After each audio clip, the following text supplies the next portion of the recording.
73వ రాజ్యాంగ సవరణ చట్టం ద్వారా భారతదేశంలో పంచాయతీరాజ్ సంస్థలకు రాజ్యాంగ ప్రతిపత్తిని కల్పించటం జరిగింది. ఈ రాజ్యాంగ ప్రతిపత్తిని కల్పిస్తూ రాజ్యాంగంలోని 9వ భాగంలో మనం ఈ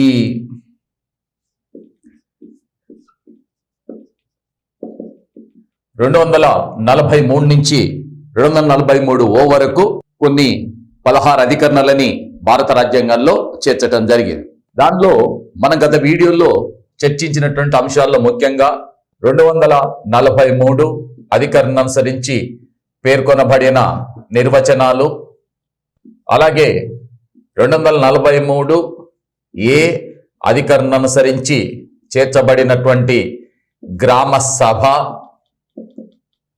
అలాగే 243 బి అధికరణ ప్రకారం ఇందులో చేర్చబడినటువంటి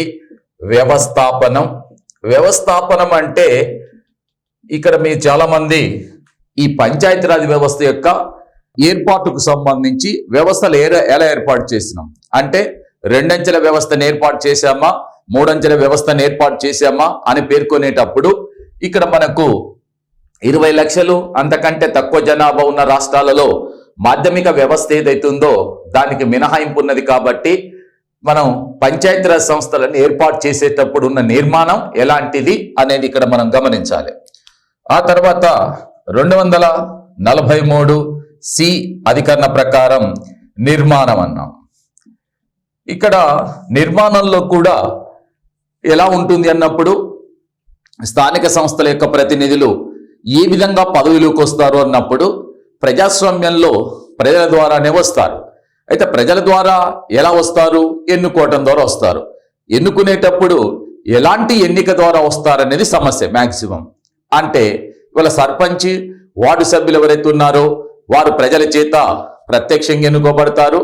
మరి మండల పరిషత్తులో ఉన్న చైర్మన్ని ప్రజలు డైరెక్ట్గా ఎన్నుకోరు. మండల పరిషత్తులో ఉన్న ఎంపీటీసీ సభ్యులని ప్రజలు ప్రత్యక్షంగా ఎన్నుకుంటే ఎంపీటీసీ సభ్యులు మండల పరిషత్తు చైర్మన్ని, వైస్ చైర్మన్ ఎన్నుకుంటారు. అలాగే జిల్లా పరిషత్తులో కూడా వైస్ చైర్మన్ని ప్రజలు డైరెక్ట్గా ఎన్నుకోరు. ప్రజలు జడ్పీటీసీ సభ్యులను ఎన్నుకుంటే జడ్పీటీసీ సభ్యులు చైర్మన్, వైస్ చైర్మన్ ఎన్నుకోవటం జరుగుతుంది. అంటే గ్రామ పంచాయతీ ఎన్నికలు మొత్తం ప్రత్యక్ష ఎన్నిక. అదే మరి మండల పరిషత్, జిల్లా పరిషత్తుకి వచ్చేసరికి అక్కడ పరోక్ష ఎన్నిక ఉంటుంది. కాబట్టే ఆ ఎన్నిక ఎలా జరుగుతుందనేది చెప్పడంతో పాటు ఇంకొక కీలకమైన అంశం ఏంటంటే గ్రామ పంచాయతీకి సంబంధించిన సర్పంచులు మరి మండల పరిషత్ సమావేశానికి శాశ్వత ఆహ్వానితులుగా హాజరు కావటం కానీ, మండల ప్రజా పరిషత్ సంబంధించిన అధ్యక్షులు జిల్లా పరిషత్ సమావేశానికి మరి శాశ్వత ఆహ్వానితులుగా హాజరు కావటం కానీ, జిల్లాలో ఉన్నటువంటి ఎమ్మెల్యేలు, ఎమ్మెల్సీలు, రాజ్యసభ సభ్యులు, అక్కడ జిల్లాలో ఓటర్గా నమోదైన రాజ్యసభ సభ్యులు, ఆ జిల్లా ఏ లోక్సభ నియోజకవర్గం పరిధి కిందకి వస్తే లోక్సభ సభ్యులు, అదేవిధంగా వీళ్ళు ఎక్స్ అఫీషియో సభ్యులుగా హాజరవుతారు. జిల్లా కలెక్టరు అన్ని సంస్థలకు కూడా శాశ్వత ఎక్స్ అఫీషియో సభ్యులుగా హాజరవుతారు. వీళ్ళెవరికి కూడా ఎక్స్ అఫీషియో సభ్యులుగా హాజరయ్యే వారికి, ఆహ్వానితులుగా హాజరయ్యే వారికి వీరెవరికి కూడా ఓటు హక్కు ఉండదు. అది మనం నిన్న చెప్పుకున్నాం. నెక్స్ట్ 243 డి అధికరణ ప్రకారం రిజర్వేషన్లను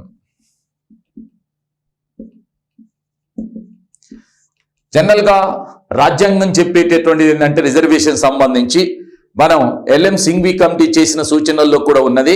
స్థానిక స్వపరిపాలన సంస్థల యందు వెనుకబడిన వర్గాలకు రిజర్వేషన్ కల్పించాలి అనేటటువంటి అంశాన్ని ప్రస్తావించడం జరిగింది. ఇక్కడ కూడా మనం దాన్ని ఒకసారి గమనించినట్లయితే వాస్తవంగా ఎస్సీ జనాభా ప్రాతిపదికపై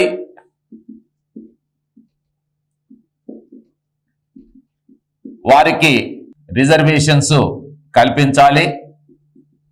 అలాగే ఎస్టీ జనాభా ప్రాతిపదికపై వారికి రిజర్వేషన్స్ కల్పించాలి. కాగా ఇంకొకటి ఏంటంటే మహిళలకు 1/3 వంతుకు తగ్గకుండా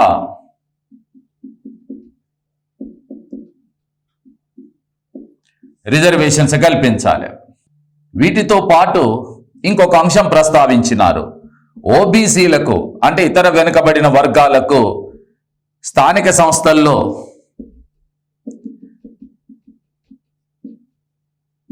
రిజర్వేషన్స్ కల్పించడాన్ని ఈ చట్టం వ్యతిరేకించదు అన్న. ఇక్కడ మనకు ఇది రాజ్యాంగంలో రిజర్వేషన్కి సంబంధించినటువంటి అంశాలు. ఎస్సీ జనాభా ప్రాతిపదిక పైన వారికి ఖచ్చితంగా పంచాయతీరాజ్ సంస్థల్లో రిజర్వేషన్స్ కల్పించాలి. ఎస్టీ జనాభా ప్రాతిపదికపై వాళ్ళకు ఖచ్చితంగా రిజర్వేషన్స్ కల్పించాలి. అదేవిధంగా మహిళలకు 1/3 వంతుకు తగ్గకుండా రిజర్వేషన్స్ కల్పించాలి. ఓబీసీ రిజర్వేషన్ దగ్గరికి వచ్చేసరికి ఈ 3 రిజర్వేషన్లనేమో తప్పనిసరి చేసినారు. తప్పనిసరి. ఈ రిజర్వేషన్స్కి వచ్చేసరికి రాష్ట్ర ప్రభుత్వాల యొక్క ఇష్టానికి వదిలేయటం జరిగింది. ఇష్టానికి. ఎందుకంటే ఇక్కడ రాసింది చూస్తే మనకే అంటే క్లారిటీ వస్తుంది. ఓబీసీలకు రిజర్వేషన్ కల్పించడాన్ని ఈ చట్టం వ్యతిరేకించదు అంటే అర్థం ఏంటిది? మీరు కల్పిస్తే కల్పించుకోండి బీసీలకు, మీకు ఇష్టం లేకపోతే వదిలేసుకోండి, అది మీ ఇష్టం అని చెప్పి పేర్కొన్నారు. ఇక్కడ ఇది మనం గమనించాల్సింది. మిగతా వాటి మాదిరిగా మరి బీసీ జనాభా ప్రాతిపదికను అనుసరించి బీసీలకు రిజర్వేషన్ కల్పించాలి అని రాయలేదు. అదేవిధంగా బీసీలకు ఎంతో కొంత రిజర్వేషన్ కల్పించాలి అని రాయలేదు. ఏమన్నారు? ఓబీసీ జనాభా యొక్క ప్రాతిపదిక పైన వాళ్లకు రిజర్వేషన్ కల్పించే అంశం పైన రాష్ట్ర ప్రభుత్వాలు కల్పిస్తే మేము వద్దనం, కల్పించకపోతే కల్పించండి అని చెప్పమని చెప్పినాం. అంటే ఇది మొత్తం కూడా రాష్ట్ర ప్రభుత్వాల యొక్క ఇష్టాలపైనే ఆధారపడింది. రాష్ట్రాల యొక్క ఇష్టాలపైనే ఆధారపడి ఉంటుంది. అయితే దీని విషయంలో మరి సమైక్య ఆంధ్రప్రదేశ్ రాష్ట్ర ప్రభుత్వం ఈ చట్టం అమల్లోకి వచ్చిన 94లో ఏపీ పంచాయతీరాజ్ యాక్ట్ను తీసుకొచ్చినప్పుడు కానీ, అదేవిధంగా ఇటీవల కాలం తెలంగాణ పంచాయతీరాజ్ చట్టం 2018లో తీసుకొచ్చినప్పుడు కానీ, ప్రస్తుతం ఉన్నటువంటి ఏపీ పంచాయతీరాజ్ చట్టంలో కానీ బీసీలకు రిజర్వేషన్లు అనేటటువంటి వాటిని గతంలో 34% కల్పించినారు. కాకుంటే ఇటీవలి కాలంలో హైకోర్టు రిజర్వేషన్లు అనేవి 50% మించరాదు అని చెప్పడంతోనే బీసీల యొక్క రిజర్వేషన్ ని 34% నుంచి 23.5% తగ్గించడం జరిగింది. కేవలం 18.3% ఎస్సీలకు రిజర్వ్ చేయటం, 8.2% ఎస్టీలకు రిజర్వ్ చేయటం, రెండు కలిస్తే 26.5% కావటంతో ఇక్కడ 23.50% మించరాదు కాబట్టి బీసీలకు 23.5% కల్పించినారు. గతంలో 34% ఉండేది, దాన్ని తగ్గించడం జరిగింది. సుప్రీంకోర్టు ఇచ్చిన తీర్పుని దృష్టిలో పెట్టుకొని, హైకోర్టు ఇచ్చిన తీర్పుని దృష్టిలో పెట్టుకునే దాన్ని తగ్గించినారు. ఇంకొక కీలకమైన అంశం ఏంటంటే, వాస్తవానికి మహిళలకు రిజర్వేషన్ కల్పించాలని చెప్పింది ఎంత శాతం అంటే 1/3కు తగ్గకుండా కల్పించాలని చెప్పారు. కానీ ఇక్కడ విషయం ఏంటంటే, ఇవాళ ఆల్మోస్ట్ భారతదేశంలో ఉన్నటువంటి 16 రాష్ట్రాలలో మహిళా రిజర్వేషన్లని 50%కి పెంచడం జరిగింది. 50% కల్పించడం జరిగింది. నేను వీటిని 73వ రాజ్యాంగ సవరణ చట్టానికి సంబంధించిన అంశాన్ని చెప్పేటప్పుడు కూడా వివరణ ఇస్తాను.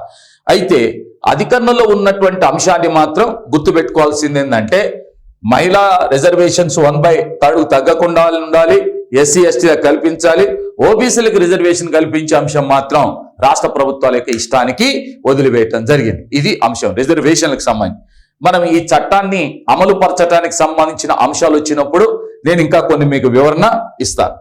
అలాగే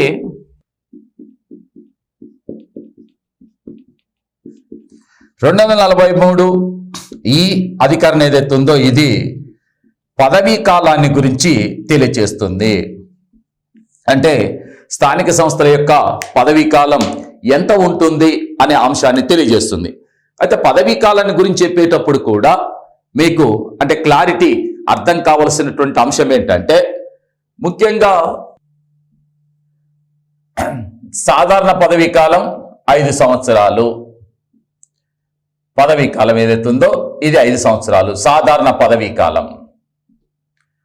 ఇంకోటి ఏంటంటే, ఈ 5 సంవత్సరాలు పూర్తి కాకముందే, ఇది పూర్తి కాకముందే మధ్యలో వీటిని రాష్ట్ర ప్రభుత్వం రద్దు చేయవచ్చును. ఎందుకంటే స్థానిక సంస్థలు ఏ జాబితాలో ఉన్నాయి? రాష్ట్ర జాబితాలు ఉన్నాయి కాబట్టి వీటిని రద్దు చేసేటటువంటి అధికారం కూడా రాష్ట్ర ప్రభుత్వం కలిగి ఉంటుంది. ఏ కారణం చేతనైనా మధ్యలో రద్దు చేస్తే, అంటే పదవీ కాలం పూర్తి కాకముందే మధ్యలో రద్దు చేస్తే 6 నెలల్లోగా తిరిగి ఎన్నికలు జరపాల్సి ఉంటుంది. జనరల్గా ఎక్కడైనా సరే ఒక పదవి ఖాళీ అయినప్పుడు 6 నెలల్లోగా ఎన్నికలు జరపాలనేది ఉంటుంది. బట్ మధ్యలో రద్దు చేసినప్పుడు మాత్రం ఖచ్చితంగా with in the stipulated period of 6 months లోపల నువ్వు ఎన్నికలు జరపాల్సి ఉంటుంది. ఒకవేళ ఏవైనా స్థానాలకు ఖాళీలు ఏర్పడి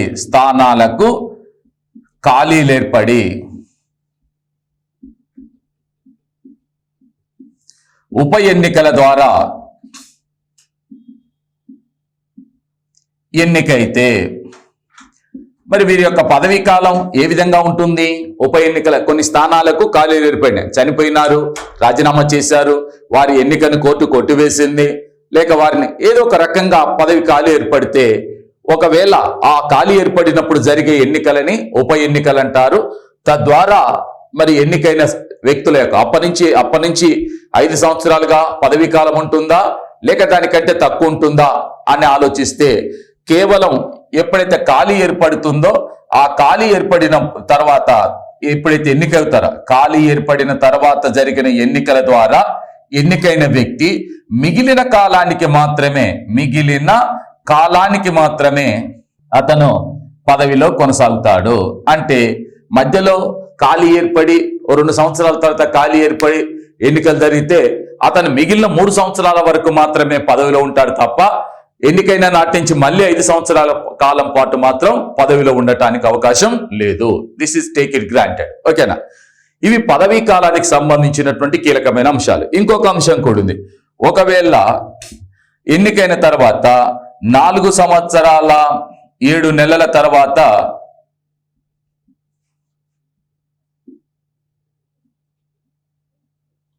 ఖాళీ ఏర్పడితే, అంటే ఇంకా పదవి కాలం ఎంత మిగిలి ఉంది? 5 నెలలు మాత్రమే మిగిలి ఉంది. అంటే 5 నెలలు మాత్రమే మిగిలి ఉంది అంటే 6 నెలల కంటే తక్కువగా ఉంది. 6 నెలల కంటే తక్కువగా ఉంది ఏది? పదవీ కాలం, మిగిలిన పదవీ కాలం. అలా ఉన్నప్పుడు వాటికి ఎన్నికలు జరపాల్సిన అవసరం లేదు. అంటే ఒక స్థానిక సంస్థల యొక్క పదవీ కాలం 6 నెలల కంటే మిగిలిన పదవీ కాలం తక్కువగా ఉన్నప్పుడు 6 నెలల కంటే తక్కువగా ఉన్నప్పుడు ఆ స్థానాలకు ఎన్నికలు జరపాల్సిన అవసరం లేదు. ఇది పదవీ కాలానికి సంబంధించినటువంటి కీలకమైన అంశాలు. సాధారణ పదవీ కాలం 5 సంవత్సరాలు, మధ్యలో రద్దు చేయవచ్చును రాష్ట్ర ప్రభుత్వం. మధ్యలో రద్దు చేస్తే 6 నెలల్లో ఎన్నికలు జరపాలి. ఏవైనా స్థానాలకు ఖాళీలు ఏర్పడి మధ్యలో ఉప ఎన్నికల ద్వారా ఎన్నికైన వారు 5 సంవత్సరాలు పదవిలో ఉండరు, మిగిలిన కాలానికి మాత్రమే పదవిలో ఉంటారు. ఒక స్థానానికి సంబంధించిన అంటే ఏవైనా పదవులకు సంబంధించిన పదవీ కాలం 6 నెలల కంటే తక్కువగా మిగిలి ఉన్నప్పుడు ఖాళీలు ఏర్పడితే వాటికి ఎన్నికలు జరపాల్సినటువంటి అవసరం కూడా లేదు. ఇది పదవీ కాలానికి సంబంధించిన కీలకమైన అంశాలు. అయితే నేను ఇక్కడ మీకు ఒక ఇంపార్టెంట్ అయిన అంశం చెప్పాల్సినటువంటి అంశం ఏంటంటే మీకు స్థానిక స్వపరిపాలన సంస్థలకు సంబంధించి యాక్చువల్గా అంటే ఈ ప్రశ్న వచ్చేటప్పుడు కూడా చాలా అంటే మిమ్మల్ని అడిగేటప్పుడు కూడా ట్విస్టింగ్ చేసి ఇస్తాడు. స్థానిక స్వపరిపాలన సంస్థలకు సంబంధించిన పదవీ కాలానికి సంబంధించిన వాస్తవిక అంశం అని ఇలా రకరకాలుగా అడుగు. మధ్యలో ఖాళీలు ఏర్పడితే ఎన్నికైన వారు 5 సంవత్సరాల వరకు పదవిలో ఉండవచ్చును, మిగిలిన పదవీ కాలానికి మాత్రమే పదవిలో ఉంటారు. పదవీ కాలం 6 నెలల కంటే తక్కువగా ఉన్నప్పుడు ఎన్నికలు జరపాల్సిన అవసరం లేదు, ఎన్నికలు జరపవచ్చును. వీటిని మధ్యలో రద్దు చేయవచ్చును, మధ్యలో రద్దు చేయరాదు. మధ్యలో రద్దు చేస్తే ఎప్పుడైనా ఎన్నికలు జరపవచ్చును. 6 నెలల్లోకి ఎన్నికలు జరపాలి, సంవత్సరం లోపు ఎన్నికలు జరపాలి, 2 సంవత్సరాల లోపు ఎన్నికలు జరపాలి, నెలలోపు ఇలా వాడికి నచ్చినట్లుగా ఇస్తాడు. ఆ ఆప్షన్స్ ఇచ్చినప్పుడు ఇందులో ఏది సరైనది ఏది సరికానిది అనే ప్రశ్న అడుగుతుంటాడు. కాబట్టి అలాంటి ప్రశ్న వచ్చినప్పుడు కొంచెం జాగ్రత్తగా పరిశీలించాల్సినటువంటి అవసరం ఉంటుంది. ఇది పదవీ కాలానికి సంబంధించినది. నెక్స్ట్ 243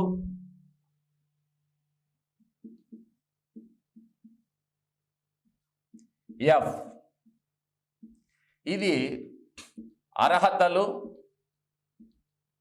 మరియు అనర్హతలకు సంబంధించినటువంటి అంశం. అంటే స్థానిక స్వపరిపాలన సంస్థల్లో పోటీ చేసేటటువంటి అభ్యర్థులకు వర్తించే అర్హతలు ఎలా ఉంటాయి అన్నప్పుడు రాజ్యాంగంలో రాసినటువంటి అంశాలు కొన్నున్నవి, at the same time Panchayati Raj చట్టంలో రాసినటువంటి అంశాలు కొన్ని ఉంటాయి.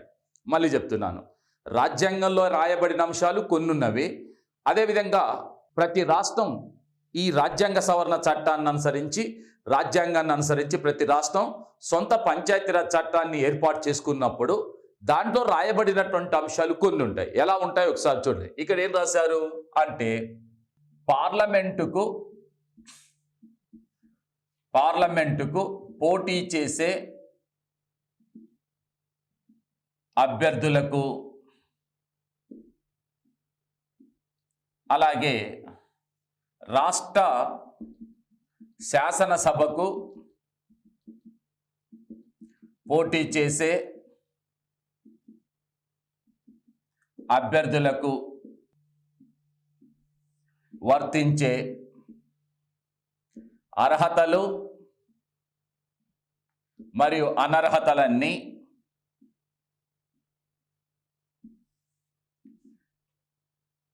స్థానిక సంస్థల్లో కూడా వర్తిస్తాయి.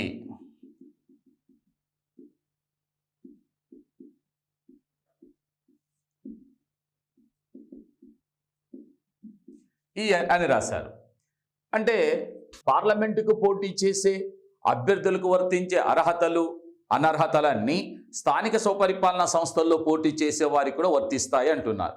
జనరల్గా పార్లమెంటుకు, శాసనసభకు పోటీ చేసే అభ్యర్థులకు వర్తించే అర్హతలు అనర్హతలు ఎక్కడున్నవి? రాజ్యాంగంలో ఉన్నవి.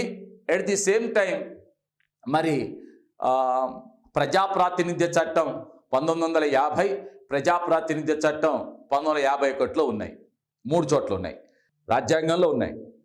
ప్రజాప్రాతినిధ్య చట్టం 1950లో ఉన్నాయి, ప్రజాప్రాతినిధ్య చట్టం 1951లో కూడా ఉన్నాయి. ఉదాహరణకి రాజ్యాంగంలో ఏమున్నవి, ఏం రాశారు అని అంటే, భారతీయ పౌరులై ఉండాలి, కేంద్ర రాష్ట్రాల్లో ఆదాయాన్నిచ్చే ఉద్యోగాన్ని చేసేవారై ఉండరాదు అని ఉంది. అయితే ఇక్కడ వయస్సు విషయానికి వచ్చినప్పుడు కొంచెం ఆలోచించాల్సి వస్తుంది. ఏమిటని అంటే, భారతీయ పౌరుడై ఉండాలి, తర్వాత కేంద్ర రాష్ట్రాల్లో ఆదాయాన్ని ఇచ్చే ఉద్యోగాన్ని చేసే ఇతర సంస్థల్లో కూడా, రాష్ట్రాల్లో లేక ఇతర సంస్థల్లో ఆదాయాన్నిచ్చే ఉద్యోగాన్ని చేసేవారై ఉండరాదు, ఆదాయాన్నిచ్చే ఉద్యోగం చేసేవారై ఉండరాదు. ఇవి ఇక్కడ ఏ పదవికి పోటీ చేసేటటువంటి అప్పుడైనా సరే వర్తిస్తుంది. ఎందుకంటే మనం రాష్ట్రపతి దగ్గర దీన్ని పరిశీలించినాం. ఎట్ ది సేమ్ టైం ఉపరాష్ట్రపతి దగ్గర ఇదే అంశం వచ్చింది, రాజ్యసభకు పోటీ చేసే అభ్యర్థుల దగ్గర ఇదే అంశం వచ్చింది, లోక్సభ దగ్గర వచ్చింది, విధాన పరిషత్ దగ్గర వచ్చింది, విధాన సభ దగ్గర వచ్చింది, గవర్నర్ దగ్గర వచ్చింది. అనేక చోట్ల ఇవన్నీ మనం పదే పరిశీలించాం. ఇక్కడ కూడా అదే వర్తిస్తుంది స్థానిక సంస్థల్లో కూడా. అయితే పార్లమెంటుకు పోటీ చేసే అభ్యర్థులకు, శాసనసభకు పోటీ చేసే అభ్యర్థులకైతే ఇక్కడ ఉదాహరణకి ఎమ్మెల్యే అనుకోండి, ఎమ్మెల్యే అయితే 25 సంవత్సరాలు, ఎమ్మెల్సీ అనుకోండి, ఎమ్మెల్సీ అయితే 30 సంవత్సరాలు, అలాగే లోక్సభ అయితే సేమ్ ఏంటిది అంటే 25 సంవత్సరాలు, అదే రాజ్యసభ అయితే 30 సంవత్సరాలు. ఇది యాజ్ ఇట్ ఈస్గా ఉన్నది, ఆల్రెడీ ఉన్నవి, ఇవి యాజ్ ఇట్ ఈస్గా ఉన్నవి. దీన్ని స్థానిక సంస్థలకు వచ్చేసరికి అలా లేదు. ఏమనుంది, స్థానిక సంస్థల్లో పోటీ చేసే అభ్యర్థులు 21 సంవత్సరాలు నిండిన వారై ఉండాలి. 21 సంవత్సరాలు నిండిన వారు.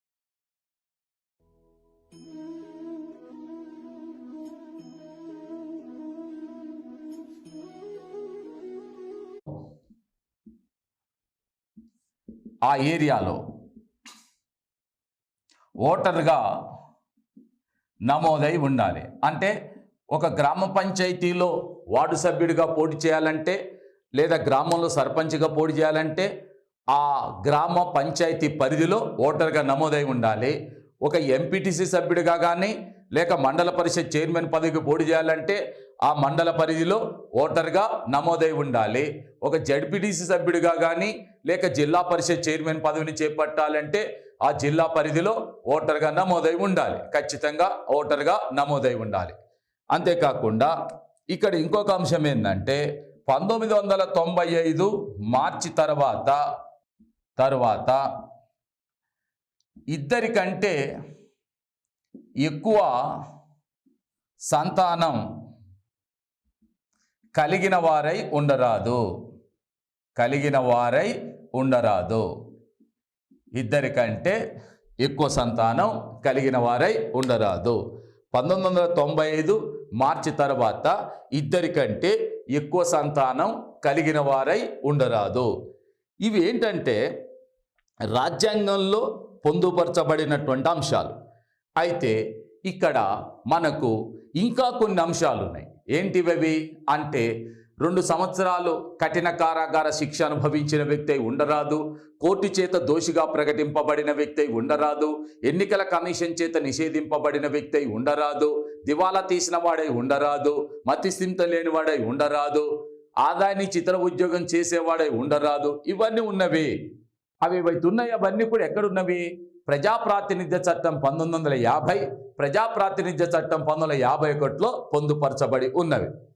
ప్రజాప్రాతినిధ్య చట్టం 1950, ప్రజాప్రాతినిధ్య చట్టం 1951లో పొందుపరచబడినాయి. అవన్నీ కూడా పార్లమెంటు శాసనసభతో పాటు స్థానిక సంస్థల్లో పోటీ చేసే వారికి కూడా వర్తిస్తాయి. కాబట్టి అవన్నిటినీ మనం దృష్టిలో పెట్టుకోవాల్సినటువంటి అవసరం ఉంది. ఎందుకంటే ఇప్పుడు రాజ్యాంగంలో ఇక్కడ రాసిన దగ్గర ఎక్కడ కూడా డిపాజిట్ లేదు.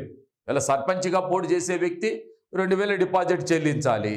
అదే అంటే సాధారణ అభ్యర్థి, జనరల్ అభ్యర్థి. అదే ఎస్సీ ఎస్టీ బీసీ మహిళా అభ్యర్థి అయితే ఎంత ఉండాలి అంటే 1000 రూపాయలు చెల్లించి ఉండాలి. వార్డు సభ్యులైతే 1000 రూపాయలు చెల్లించాలి. అదే ఎస్సీ ఎస్టీ బీసీ మహిళకు సంబంధించిన అభ్యర్థి అయితే 500 చెల్లిస్తే సరిపోతుంది. నువ్వు ఎంపీటీ సభ్యుడిగా పోటీ చేయాలంటే 2500, ఎస్సీ ఎస్టీ బీసీ మహిళా అభ్యర్థి అయితే 2500 చెల్లించాలి. ఇవన్నీ రాజ్యాంగంలో ఉండవు. ఎందులో ఉంటాయి? పంచాయతీరాజ్ చట్టంలో ఉంటాయి. కాబట్టి ఆ అర్హతలు అనర్హతలన్నీ మనం దృష్టి అందించుకోవాల్సి ఉంటుంది. నెక్స్ట్ 243 జీ, ఇది అధికారాలకు సంబంధించిన అంశాన్ని తెలియజేస్తుంది. అధికారాలు అంటే స్థానిక స్వపరిపాలన సంస్థలకు కల్పించబడ్డ అధికారాలు. ఇక్కడ 243 జీలో కూడా రాయబడిన అంశం ఏంటంటే చాలా స్పష్టంగా ఉంది. 11వ షెడ్యూల్లో దీంట్లో పేర్కొన్న 29 అంశాలపైన స్థానిక సంస్థలకు అధికారాలు ఉంటాయి. 29 అంశాలపైన స్థానిక స్వపరిపాలన సంస్థలకు అధికారాలు కల్పించబడతాయి అని ఉన్నది.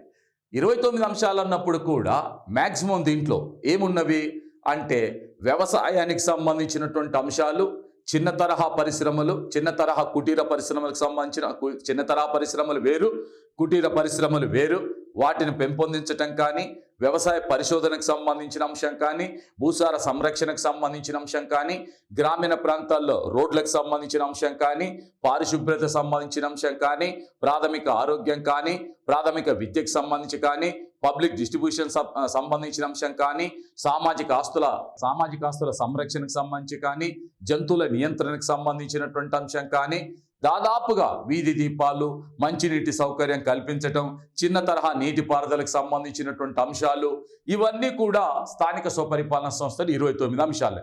అయితే దీంట్లో కూడా స్థానిక సంస్థలు నెరవేర్చాల్సిన అంశాలు 15 ఖచ్చితంగా నెరవేర్చాల్సినటువంటి, ఖచ్చితంగా అంటే కంపల్సరీగా చేయాల్సిన పనులు, 14 ఆప్షనల్ అంటే ఈ ఐచ్ఛికంగా నెరవేర్చాల్సినటువంటి అంశాలు, 15 తప్పనిసరిగా నెరవేర్చాల్సిన అంశాలు, 14 ఐచ్ఛికంగా నెరవేర్చాల్సినటువంటి అంశాలు ఉంటాయి. మొత్తం 29 అంశాలు ఉంటాయి. దాంట్లో ముఖ్యంగా మనం చెప్పినటువంటి సామాజిక సంక్షేమం కానివ్వండి, వెనుకబడిన వర్గాల సంక్షేమం కానివ్వండి, మహిళా సంక్షేమం కానివ్వండి, వికలాంగుల సంక్షేమం కానివ్వండి, గ్రామీణ గృహ వసతికి సంబంధించిన అంశం కానివ్వండి, సామాజిక అడవుల పెంపకానికి సంబంధించిన అంశం కానివ్వండి, దాదాపుగా అన్ని ఇవాళ మనం ప్రత్యక్షంగా ఒక గ్రామీణ ప్రాంతాల్లో అంటే మనం మార్నింగ్ నిద్రలి మేల్కొంది మొదలు చూస్తే మనకి ఏవైతే పనులు కనిపిస్తాయో అవన్నీ కూడా ఈ యొక్క స్థానిక స్వపరిపాలన సంస్థలు నెరవేర్చాల్సినటువంటి అంశాలే. దీని తర్వాత 243H అధికరణ ప్రకారం ఆదాయాలకు సంబంధించిన అంశాన్ని ప్రస్తావించినారు. 243H ఆదాయాలు.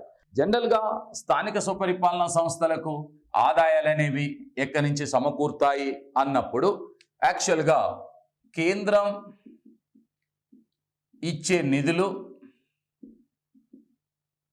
అలాగే రాష్ట్రాలు ఇచ్చే నిధులు, వీటితో పాటు మరి పన్నుల ద్వారా వచ్చేటటువంటి ఆదాయం, అలాగే మరి అక్కడ ఉన్నటువంటి ఏవైనా ప్రదేశాలని, వీటిని ఖాళీ స్థలాలు ఏవైతే ఉన్నాయో వాటికి అద్దెల రూపంలో వచ్చేటటువంటి అంశాలు, అలాగే మరి విరాళాల రూపంలో వచ్చేటటువంటి అంశాలు ఏమైనా ఉంటే అవన్నీ కూడా మరి స్థానిక స్వపరిపాలన సంస్థలకు ఆదాయాలు వచ్చే మార్గాలుగా దృష్టి అందించుకోవాలి. జనరల్గా కేంద్ర ప్రభుత్వం, రాష్ట్ర ప్రభుత్వాలు పర్ హెడ్ గతంలో 486 రూపాయల చొప్పున ఇచ్చేటట్టు 489 రూపాయలు ఇచ్చేటటువంటి కేంద్రం ఎంత ఇస్తుందో రాష్ట్రం కూడా పర్ హెడ్ కోసం ఇస్తుంది. జనరల్గా అవి ఆ నిధులే ఇంపార్టెంట్ అయినటువంటి. సరే, పన్నుల ద్వారా వచ్చేటటువంటి ఆదాయం ఏదైతే ఉందో ఇది గ్రామ పంచాయతీకి వేరువేరుగా ఉంటుంది. స్థానిక సంస్థల్లోనే కొన్ని బాగా అంటే ఆదాయాలు వచ్చేటటువంటి సంస్థలు ఉన్నాయి, కొన్ని రాని సంస్థలు కూడా ఉన్నాయి. కాబట్టి అది విరాళాలంటే అది మన ఇష్టాన్ని అనుసరించి ఇస్తాం. అదే ఖాళీ స్థలాలు ఏమైనా ఉంటే వాటిని అద్దెలకు ఇవ్వటం ద్వారా, ఏమైనా భవనాలు నిర్మించి వాటిని అద్దెలకు ఇవ్వటం ద్వారా ఇది స్థానిక సంస్థల యొక్క ఇష్టం పైనే ఆధారపడి ఉంటుంది. దీని తర్వాత 243I ఇది రాష్ట్ర ఫైనాన్స్ కమిషన్ గురించి పేర్కొంటుంది. రాష్ట్ర ఫైనాన్స్ కమిషన్. రాష్ట్ర ఫైనాన్స్ కమిషన్ అంటే మనం ఇంతకుముందు కేంద్ర ఫైనాన్స్ కమిషన్ గురించి చెప్పుకున్నాం, ఎట్ ది సేమ్ టైం రాష్ట్ర ఫైనాన్స్ కమిషన్ గురించి కూడా చెప్పుకున్నాం.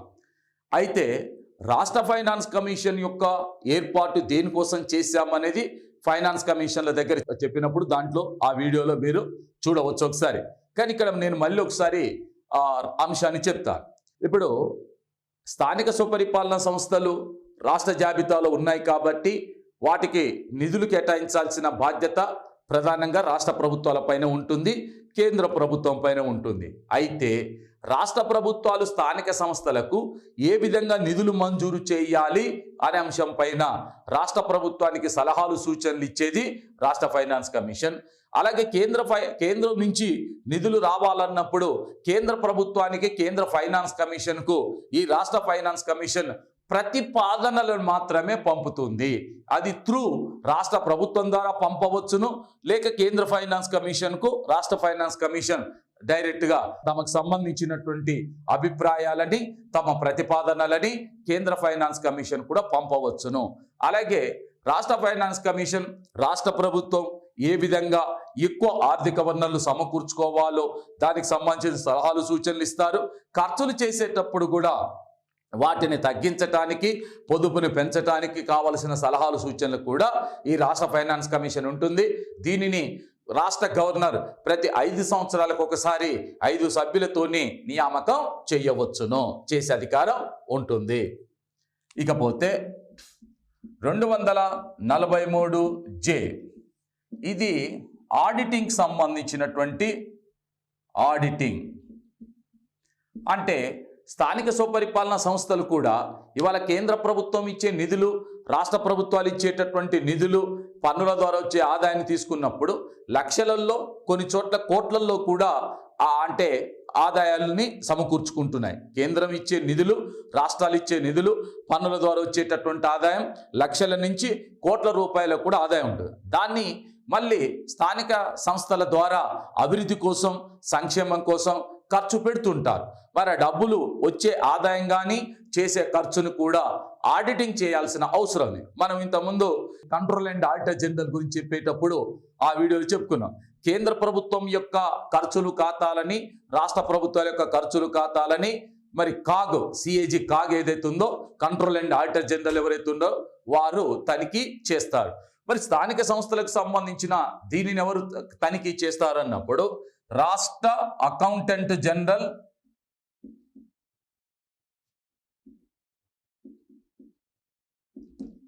ఎవరైతే ఉన్నారో వీరు దీన్నే రాష్ట్ర ఆడిటర్ జనరల్ అని కూడా అంటాం. వీళ్ళు తనిఖీ చేస్తారు. స్థానిక ప్రభుత్వాలు కూడా ఆదాయము ఖర్చు లక్షల్లో, వేలల్లో, కోట్లల్లో ఉంటుంది కాబట్టి ఆ డబ్బులు దుర్వినియోగం చేయకుండా ఉండాలంటే, అవినీతి పాల్పడకుండా ఉండాలంటే, అధికార దుర్వినియోగం జరగకుండా ఉండాలంటే, వాటి యొక్క వచ్చిన ఆదాయం కానీ చేసిన ఖర్చుకు సంబంధించిన అంశం పైన కూడా ఆడిటింగ్ అనేది తప్పనిసరిగా ఉంటుంది. అది అకౌంటెంట్ జనరల్ చూస్తారు. ఆ తర్వాత 243 కే అధికరణ అనుసరించి రాష్ట్ర ఎన్నికల కమిషన్ ఏదైతే ఉందో దీన్ని ఏర్పాటు చేయటం. వాస్తవంగా స్థానిక స్వపరిపాలన సంస్థలకు నియమబద్ధంగా ఎన్నికలు జరపాలి అన్నప్పుడు, స్థానిక స్వపరిపాలన సంస్థలకు నియమబద్ధంగా ఎన్నికలు నిర్వహించాలన్నప్పుడు కేంద్రంలో ఏ విధంగానైతే ఎన్నికల కమిషన్ అంటే రాష్ట్రపతి, ఉపరాష్ట్రపతి, రాజ్యసభ, లోక్సభ, రాష్ట్రాల విధాన సభలు, విధాన పరిషత్తులకు 5 సంవత్సరాలకు కానీ, లేకపోతే రాజ్యసభ విధాన పరిషత్ అయితే ప్రతి 2 సంవత్సరాలకు ఒకసారి ఎన్నికలు ఏ విధంగా నియమబద్ధంగా నిర్వహిస్తున్నారో, స్థానిక స్వపరిపాలన సంస్థలకు కూడా ఎన్నికలు నియమబద్ధంగా నిర్వహించాలి అంటే ఖచ్చితంగా రాష్ట్ర స్థాయిలో ఒక ఎన్నికల కమిషన్ ఏర్పాటు చేయాలని చెప్పి రాజ్యాంగం పేర్కొంటుంది. ఇదే విషయాన్ని Kishan Singh Tomar versus state of Uttar Pradesh మధ్య జరిగిన వ్యాజ్యంలో భారత సుప్రీంకోర్టు కూడా చాలా స్పష్టంగా చెప్పింది. ఏమని? రాష్ట్ర ఎన్నికల కమిషను కేంద్ర ఎన్నికల కమిషన్ మాదిరిగానే అధికారాలను కలిగి ఉంటుంది. స్థానిక సంస్థల యొక్క పదవీ కాలం 5 సంవత్సరాలు పూర్తి కాకముందే, అంటే ఆ సమయం సమీపించకు 5 సంవత్సరాలు పూర్తి అయ్యే సందర్భంలో పూర్తి కావటానికంటే ముందే కూడా ఎన్నికల ప్రాసెస్, నూతనంగా ఎన్నుకోవాల్సినటువంటి ఎన్నికల ప్రాసెస్ని ప్రారంభించవచ్చును అని చెప్పి పేర్కొన్నది.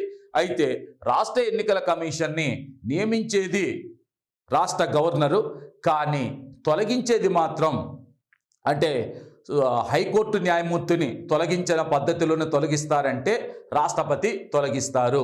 ఈ విషయంలో ఇటీవలి కాలంలో ఆంధ్రప్రదేశ్ రాష్ట్ర ఎన్నికల అధికారిగా ఉన్నటువంటి నిమ్మగడ్డ రమేష్ కుమార్ని తొలగించి కొత్త ఆయన్ని ఏర్పాటు చేసేటప్పుడు, అంటే కొత్త వ్యక్తిని కనగరాజుని నియామకం చేస్తూ రాష్ట్ర ప్రభుత్వం తీసుకొచ్చిన చట్టాన్ని రాష్ట్ర హైకోర్టు కొట్టేసింది, సుప్రీంకోర్టు కూడా కొట్టివేసింది. కాబట్టి మళ్ళీ నిమ్మగడ్డ రమేష్ కుమార్ అంటే ఎన్నికల కమిషనర్గా ఉండటమే కాకుండా స్థానిక సంస్థలే పంచాయతీరాజ్ ఎన్నికల సంస్థలు నిర్వహించి మరి పట్టణ నగరపాలక సంస్థల ఎన్నికలు కూడా నిర్వహించడానికి ముందుకెళ్తున్నారు. అంటే దీన్ని బట్టి ఏమర్థమవుతుంది అంటే రాష్ట్ర ఎన్నికల కమిషన్ అనేది ఒక రాజ్యాంగబద్ధమైన సంస్థ, అది స్వతంత్రంగా పని చేస్తుంది అనే అంశం దీన్ని బట్టి అర్థం చేసుకోవచ్చును. తర్వాత 243L ఇది ఎక్కడైతే కేంద్రపాలిత ప్రాంతాలు ఉన్నాయో ఈ కేంద్రపాలిత ప్రాంతాలలో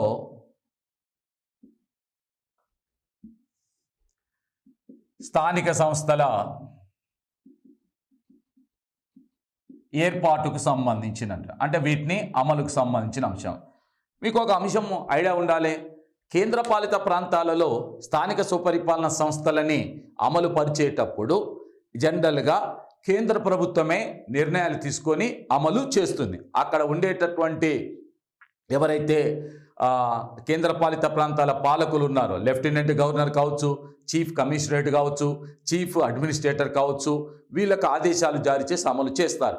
కానీ ఎక్కడైతే శాసనసభలు ఉన్నవో, ఢిల్లీలో శాసనసభ ఉంది, పాండిచేరిలో శాసనసభ ఉంది, ఇప్పుడు జమ్మూ కాశ్మీర్లో కూడా శాసనసభ ఉంది. అక్కడ వాళ్ళ దగ్గర స్థానిక స్వపరిపాలన సంస్థలని అమలు చేసేటప్పుడు వాళ్ళు చట్టాలు చేసి అమలు పరుచుకునేటటువంటి అవకాశం కూడా, అధికారం కూడా వాళ్ళకు కల్పించారు. శాసనసభలు ఉన్న చోటనేమో ఆ కేంద్రపాలిత ప్రాంతాల శాసనసభలు చట్టాలు చేసి అమలు చేస్తాయి.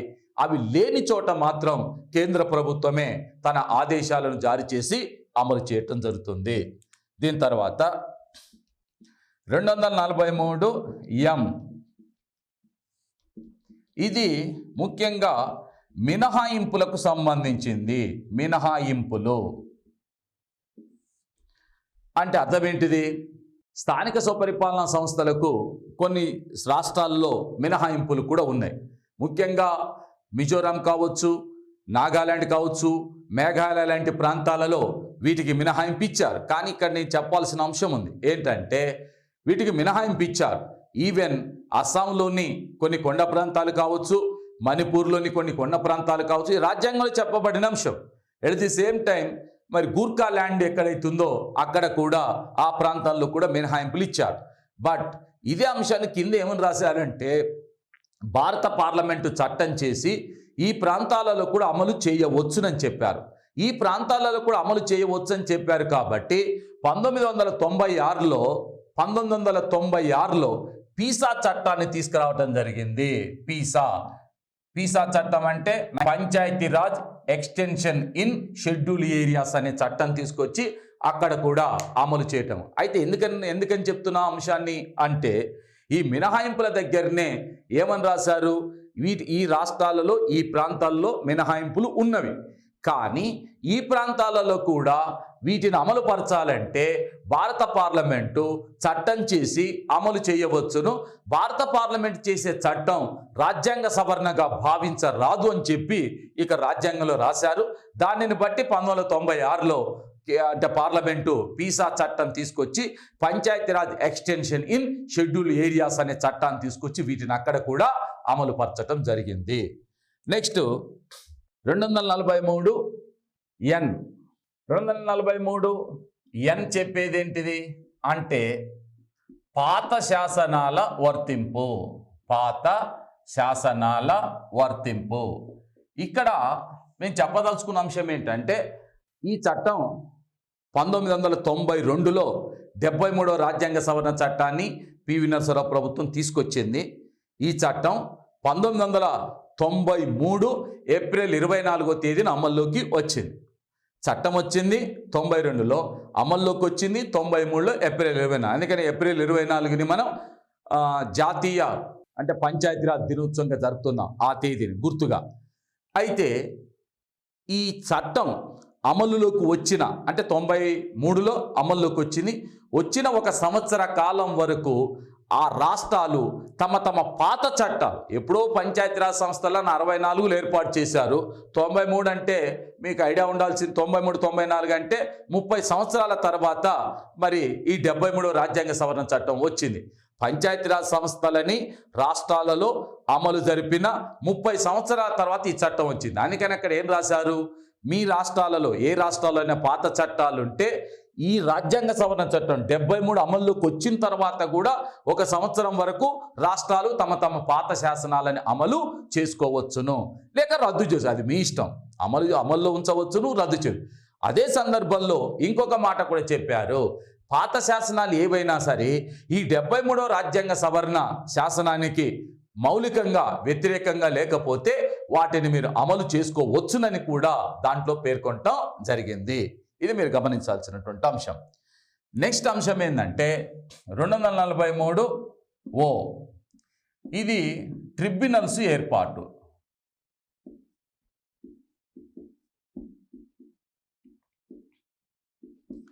వాస్తవంగా ట్రిబ్యునల్ అంటే న్యాయ విభాగం అనే అర్థమే వస్తుంది, దాంట్లో సందేహం లేదు. ట్రిబ్యూన్ అనే రోమన్ పరిభాష ఏదైతుందో అది న్యాయ విభాగానికి సంబంధించిన అంశంగానే పరిగణించాలి. ఈ స్థానిక స్వపరిపాలనా సంస్థలకు ఎన్నికలు జరిగేటప్పుడు ఎక్కడైనా అవకతవకలు జరిగినట్లయితే వాటిని విచారించటానికి ప్రత్యేక ట్రిబ్యునల్స్ను ఏర్పాటు చేయాలి అనేటటువంటి అంశమే 243 ఉన్నది. యాక్చువల్గా 243 చెప్పేది ఏంటంటే స్థానిక స్వపరిపాలనా సంస్థలకు సంబంధించి ఎన్నికలు జరిపేటప్పుడు ఎక్కడైనా అవకతవకలు జరిగితే, అక్రమాలు జరిగితే వాటిని విచారించడానికి ప్రత్యేక ట్రిబ్యునల్స్ను ఏర్పాటు చేయాలని చెప్పి పేర్కొన్నారు. అయితే ఈ ట్రిబ్యునల్స్ని ఏర్పాటు చేసే బాధ్యత రాష్ట్ర ప్రభుత్వాలపైనే ఉంటుంది. ఎందుకంటే స్థానిక స్వపరిపాలన సంస్థలు అనేవి రాష్ట్ర జాబితాలో ఉన్నాయి కాబట్టి రాష్ట్ర ప్రభుత్వాలు ఏర్పాటు చేయాలి. గతంలో మనం ట్రిబ్యునల్స్ని ఏర్పాటు చేయలేదు. ఇటీవల కాలంలో తెలంగాణ రాష్ట్రం ట్రిబ్యునల్స్ని ఏర్పాటు చేసింది. మరి ఆంధ్రప్రదేశ్ రాష్ట్రంలో మాత్రం యాజ్ అండ్ టుడే ఇప్పటి వరకు చూసినట్లయితే ఏంటి అంటే ఈ మున్సిపల్ మెజిస్ట్రేట్ కోర్టు ఏదైతే ఉందో వాళ్ళే ట్రిబ్యునల్గా ఎన్నికల వివాదాలని విచారించేటటువంటి అధికారం ఉంటుంది. ఇది విచారించే అధికారాన్ని ట్రిబ్యునల్ ఏర్పాటు చేసి విచారించే బాధ్యతను ఆ ట్రిబ్యునల్కి అప్పగించాలా లేకపోతే ఉన్న కోర్టుకే ఆ అధికారం కల్పించాలనేది రాష్ట్ర ప్రభుత్వం చేసేటటువంటి అంటే నిర్ణయం పైనే ఆధారపడి ఉంటుంది. ఎందుకంటే కింది కోర్టులు రాష్ట్ర జాబితాలో, స్థానిక కోర్టులు రాష్ట్ర జాబితాలో ఉన్నవి. ఎట్ ది సేమ్ టైం స్థానిక సంస్థలు కూడా రాష్ట్ర జాబితాలో ఉన్నాయి. అందువల్ల రాష్ట్ర ప్రభుత్వం తలుచుకుంటే ట్రిబ్యునల్ ఏర్పాటు చేయవచ్చును, లేకపోతే ఆ కోర్టులకు ఉన్న కోర్టులకే అధికారాన్ని అప్పగించవచ్చును. It is totally depend upon the state government. అయితే ఈ ట్రిబ్యునల్స్ విచారణ చేసేటప్పుడు మాత్రం రిజర్వేషన్స్ గురించి విచారణ చేయకూడదు. రిజర్వేషన్స్ ఏవైతే ఉన్నాయో వాటి గురించి విచారణ చేయకూడదు. ఎందుకంటే రిజర్వేషన్లు అనేవి గుర్తుపెట్టుకోండి, రాష్ట్ర శాసనసభ చట్టం చేసి నిర్ణయిస్తుంది. రాష్ట్ర శాసనసభ చట్టం చేసి ఎస్సీలకు ఎంత శాతం రిజర్వేషన్ కల్పించాలి, ఎస్టీలకు ఎంత శాతం రిజర్వేషన్ కల్పించాలి, బీసీలకు ఎంత శాతం రిజర్వేషన్ కల్పించాలి, మహిళా రిజర్వేషన్ ఏ విధంగా ఉండాలి, ఇవన్నీ కూడా రాష్ట్ర శాసనసభ చట్టం చేసి నిర్ణయం చేస్తుంది. రాష్ట్ర శాసనసభ చట్టం చేసి నిర్ణయించిన అంశాన్ని విచారించాలంటే రాష్ట్ర హైకోర్టు కానీ విచారించాలి, లేకపోతే సుప్రీంకోర్టు విచారించాలి. ఈ ట్రిబ్యునల్స్ విచారణ చేసేటటువంటి అధికారం ట్రిబ్యునల్స్కు లేదు. ట్రిబ్యునల్స్కు వాటిని విచారించే అంటే రిజర్వేషన్స్ గురించి విచారించే అధికారం లేదు. ఎందుకు లేదంటే రిజర్వేషన్స్ అనేవి చట్టాలు చేసి నిర్ణయించబడతాయి. చట్టాలను విచారించే అధికారం కింది కోర్టులకు లేదు. చట్టాలను విచారించే అధికారం ఇద్దరికి ఉంటుంది. విచారిస్తే సుప్రీంకోర్టు అన్న విచారించాలి, లేకపోతే హైకోర్టు అన్న విచారించాలి. కాబట్టి అది లేదు, ఆ అధికారం ట్రిబ్యునల్స్కు ఉండదు. రెండవది ఏంటంటే ఈ నియోజకవర్గాల ఏర్పాటు అని అంటే ఇప్పుడు ఒక గ్రామ పంచాయతీలో ఎన్ని వార్డులను ఏర్పాటు చేస్తున్నాం, వాటిని ఎలా ఏర్పాటు చేస్తామనేది చట్టం చేసి నిర్ణయిస్తారు. అలాగే ఒక మండల పరిషత్తులో ఎన్ని ఎంపీటీసీ సభ్యులు ఉండాలి అనేది కూడా చట్టం చేసి నిర్ణయిస్తారు. ఒక ఎంపీటీసీ సభ్యుడిని ఎన్నుకోవాలంటే ఎంతమంది ఓటర్లు ఉండాలనేది కూడా రాష్ట్ర ప్రభుత్వం చట్టం, జనాభా ఎంత ఉండాలనేది కూడా రాష్ట్ర ప్రభుత్వం చట్టం చేసి నిర్ణయిస్తుంది. దానిని గురించి కూడా విచారించేటటువంటి అధికారం ట్రిబ్యునల్స్కు ఉండదు. ఇది 73వ రాజ్యాంగ సవరణ చట్టానికి సంబంధించిన అంశం. ఈ 73వ రాజ్యాంగ సవరణ చట్టాన్ని రాజీవ్ గాంధీ ప్రభుత్వం చేత నియమించబడ్డ ఎల్ఎం సింఘ్వి కమిటీ యొక్క సూచనలను అనుసరించి ఇది రూపొందించినారు. సూచించింది మాత్రం ఎల్ఎం సింఘ్వి కమిటీ, దాన్ని ఏర్పాటు చేసింది రాజీవ్ గాంధీ ప్రభుత్వం. కానీ 73వ రాజ్యాంగ సవరణ చట్టం వచ్చింది మాత్రం పివి నరసింహారావు ప్రభుత్వ కాలంలో 1992లో వచ్చింది.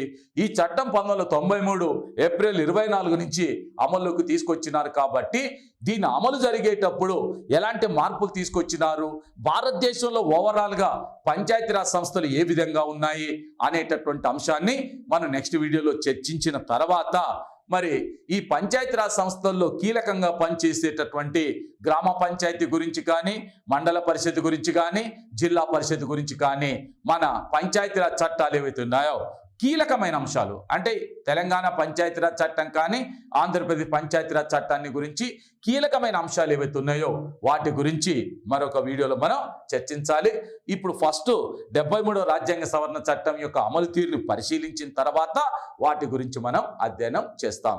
సో గత వీడియోలో పార్ట్ 1లో మనం 73వ రాజ్యాంగ సవరణ చట్టం ఏ విధంగా ఆమోదించబడ్డది, పివి నరసింహారావు ప్రభుత్వ కాలంలో, రాజీవ్ గాంధీ ప్రభుత్వ కాలంలో ఎందుకు ఓడిపోయింది, ఎక్కడ ఓడిపోయింది, ఎందుకు అది రాజ్యాంగ సవరణ కాలేదు అనే అంశం చెప్పుకున్నాం గత వీడియోలో. అదేవిధంగా నిర్వచనాలు కానీ, గ్రామ సభ కానీ, వ్యవస్థాపనం కానీ, నిర్మాణానికి సంబంధించిన అంశాలు కూడా గత వీడియోలో చెప్పాం. ఈరోజు మనం ఈ వీడియోలో రిజర్వేషన్స్ దగ్గర నుంచి వరకు అంటే ట్రిబ్యునల్ ఏర్పాటు వరకు ఉన్న అంశాల గురించి చర్చించడం జరిగింది. ఈ రాజ్యాంగ సవరణ చట్టం యొక్క అమలు తీరు గురించి మనం నెక్స్ట్ వీడియోలో చర్చిద్దాం. Okay, right.